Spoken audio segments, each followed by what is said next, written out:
Depuis les états généraux de la bioéthique cet été, ces scientifiques du Génopole espéraient un assouplissement de la loi, actuellement très contraignante pour leurs recherches sur l'embryon et les cellules souches. Mais le 15 février dernier, certains députés semblaient vouloir prolonger ce régime très coercitif et les scientifiques ne comprennent pas cette frilosité des parlementaires. On nous fait passer un peu pour des chercheurs fous qui ne sont pas conscients de ce qu'ils font. Le professeur Nimbus, c'est pas nous. Moi, je ne ressemble pas du tout au professeur Nimbus. C'est-à-dire que je suis tout à fait consciente d'utiliser un matériel, entre guillemets, un peu d'exception, qui pose et qui soulève des questions d'éthique. Oui, en effet, on touche un embryon, c'est pas anodin. Bon.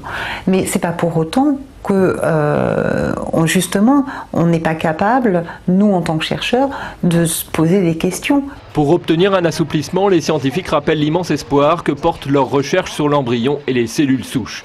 De la régénération de la peau pour les grands brûlés à la détection d'anomalies génétiques, en passant peut-être un jour par le traitement de la maladie de Parkinson.